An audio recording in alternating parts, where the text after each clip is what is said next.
Kembali lagi bersama Ray Channel. Kali ini Ray Channel akan membahas soal dan jawaban tes wawasan kebangsaan CPNS 2023. Tonton video ini sampai habis agar tidak gagal paham. Semoga bermanfaat. Soal nomor 1. Unsur terbentuknya suatu negara terdiri dari unsur konstitutif dan unsur deklaratif. Berikut ini yang termasuk unsur deklaratif berdirinya suatu negara adalah A. Adanya pemerintah yang berdaulat. B. Adanya konstitusi. C. Adanya rakyat. D. Adanya wilayah. E. Adanya pengakuan dari negara lain. Jawabannya adalah E. Adanya pengakuan dari negara lain.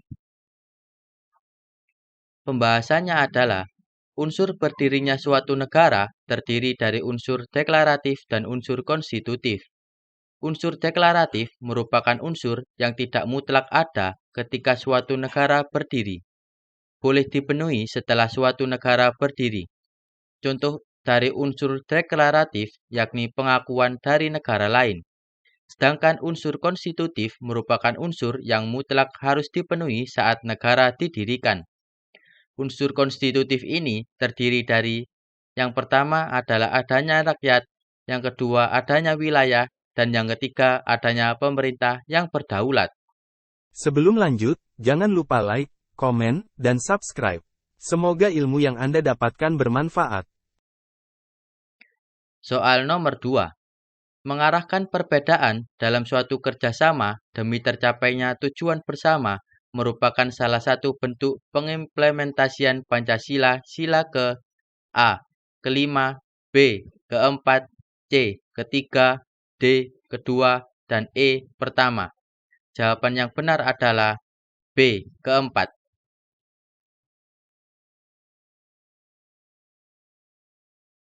Pembahasannya adalah pengamalan sila keempat Pancasila dijelaskan dalam 10 butir pengamalan.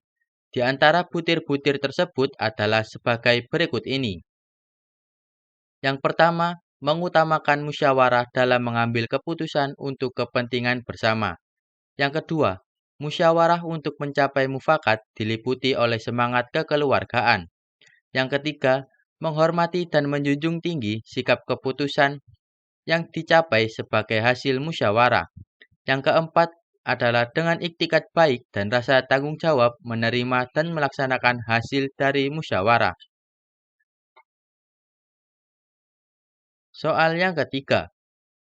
Pembukaan Undang-Undang Dasar 1945 menjadi penyebab keberadaan batang tubuh UUD 1945.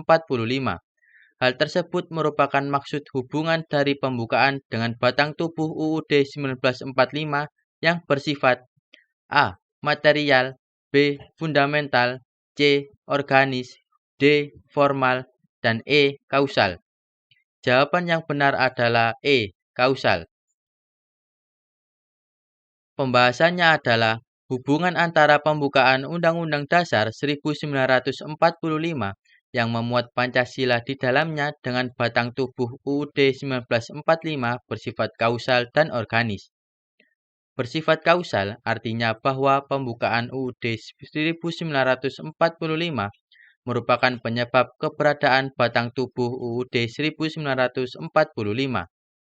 Sedangkan bersifat organis artinya bahwa pembukaan dan batang tubuh UUD 1945 merupakan satu kesatuan yang tidak dapat dipisahkan. Soal nomor 4. Latar belakang wawasan Nusantara jika dilihat dari segi sejarah adalah A. Musyawarah sebagai pengambilan keputusan bersama. B. Penerapan HAM. C. Mengutamakan kepentingan masyarakat di atas kepentingan pribadi dan golongan. D. Kemerdekaan Indonesia adalah hasil usaha bersama seluruh rakyat Indonesia. E. Kedaulatan tertinggi berada di tangan rakyat. Jawaban yang benar adalah D. Pembahasannya adalah ada beberapa aspek yang menjadi latar belakang wawasan Nusantara. Berdasarkan aspek sejarah, yaitu adanya anggapan bahwa kemerdekaan Indonesia merupakan hasil usaha bersama seluruh rakyat Indonesia. Soal nomor 5. Kekuatan sebuah ideologi tergantung pada kualitas 3 dimensi yang terkandung di dalamnya, yaitu A. Dimensi ideal, dimensi visi, dimensi realitas. B. Dimensi visi, dimensi realitas, dimensi fleksibilitas. C. Dimensi realitas, dimensi idealisme, dimensi visi. D. Dimensi realitas, dimensi idealisme, dimensi fleksibilitas. E. Dimensi ideal, dimensi realitas, dan dimensi fleksibilitas. Jawaban yang benar adalah D. Dimensi realitas, dimensi idealisme, dan dimensi fleksibilitas. Kekuatan ideologi tergantung pada kualitas 3 dimensi yang dimiliki oleh ideologi tersebut. Yang pertama adalah dimensi realitas, kedua dimensi idealisme, dan yang ketiga adalah dimensi fleksibilitas. Soal nomor 6. Berikut ini yang bukan merupakan pilar kehidupan berbangsa dan bernegara di Indonesia adalah A. Pancasila, B. Undang-Undang Dasar 1945, C.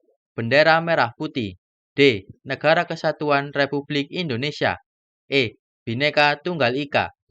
Jawaban yang benar adalah C. Bendera Merah Putih. 4 pilar kehidupan berbangsa dan bernegara di Indonesia yaitu yang pertama adalah Pancasila, yang kedua adalah Undang-Undang Dasar 1945, yang ketiga adalah Negara Kesatuan Republik Indonesia, dan yang terakhir keempat adalah Bhinneka Tunggal Ika. Selanjutnya adalah soal nomor 7. Berikut ini salah satu nilai dari Pancasila sebagai ideologi terbuka adalah A.